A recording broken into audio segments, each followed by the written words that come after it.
오늘 함께 묵상할 말씀은 사도행전 24장 10절에서 23절까지의 말씀입니다. 유대인들이 변호사 더둘러를 고용해서 자신들이 원하는 판결을 얻으려고 했습니다. 그래서 더둘러가 제일 먼저 했던 일은 벨릭스 총독에게 아첨하는 말이었습니다. 그러나 바울이 먼저 말했던 것은 복음이었습니다. 15절, 그들이 기다리는 바 하나님께 향한 소망을 나도 가졌으니 곧 의인과 악인의 부활이 있으리라 함이니이다.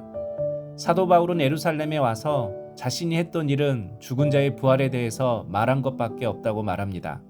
예루살렘 성전에 들어와서 성전을 모독한 일도 모세와 율법을 비방한 일도 없었다고 말합니다. 내가 단지 그들이 싫어하는 예수의 부활을 말했다는 이유로 나를 고발하고 나를 죽이려고 한다고 말합니다. 우리도 예수님의 사랑을 이야기하면 아무도 뭐라고 하지 않습니다. 착하게 살자, 사랑하며 살자, 용서하며 살자라고 말하면 아무도 싫어하지 않습니다. 그런데 예수님이 죽었다가 다시 살아나셨다고 말하면 그때부터 사람들은 싫어합니다. 세상이 원하는 말을 할 때에는 모두가 좋아하지만 예수님의 부활을 이야기하면 조금이라도 신앙의 색깔을 드러내면 바로 공격합니다. 핍박합니다. 이유가 무엇입니까? 복음에는 생명이 있기 때문입니다. 복음에는 빛이 있기 때문입니다. 빛이 비추어지면 어둠이 드러납니다. 생명이 들어가면 죽음이 떠나가게 됩니다. 그래서 복음이 증거되는 곳마다 어둠이 떠나가고 죽음이 물러나기 때문에 소동이 일어나는 것입니다. 그러므로 우리가 말씀대로 살아가는 것, 그리고 말씀을 전하며 살아가는 것은 당연히 공격과 핍박이 있습니다. 그래서 신앙은 싸움입니다. 영적 전쟁입니다. 고상스러운 말 몇 마디로 할 수 있는 것이 아닙니다. 생명을 얻고 가정을 살리기 위해서는 사탄의 거침없는 공격을 막아낼 수 있어야 합니다. 그래서 16절, 이것으로 말미암아 나도 하나님과 사람에 대하여 항상 양심의 거리낌이 없기를 힘쓰나이다.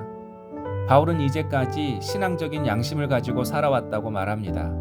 신앙적인 양심을 가지고 살았다는 것은 바울의 신앙이 그의 인격이 되었다는 것입니다.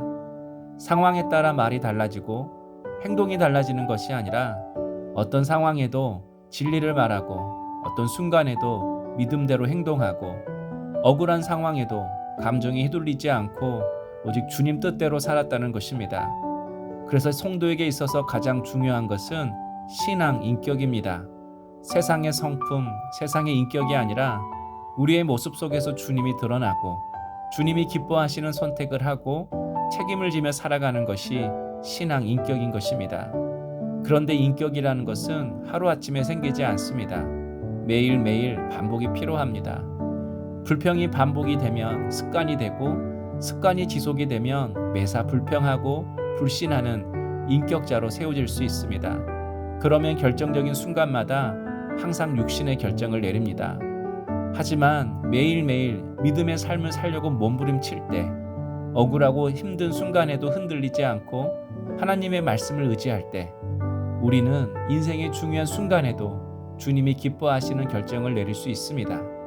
한 주간도 어떤 상황 속에서도 우리가 하나님의 자녀임을 알고 하나님의 자녀답게 신앙의 양심을 따라 선택하고 결정하고 믿음으로 행동하며 사시는, 그래서 우리의 신앙이 인격이 되는 우리 물대농산의 모든 성도님 되시기를 소망합니다.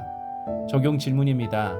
하나님과 사람 앞에서 거리낌 없는 양심을 가지고자 오늘 내가 실천해야 할 일은 무엇입니까? 기도하겠습니다. 주님, 세상의 비방과 혼란 속에서도 조용하고 침착하게 진실을 말하고 믿음으로 행동할 수 있는 용기를 주옵소서. 예수님의 부활을 증거하며 균형 잡힌 삶으로 복음을 증거하게 하옵소서.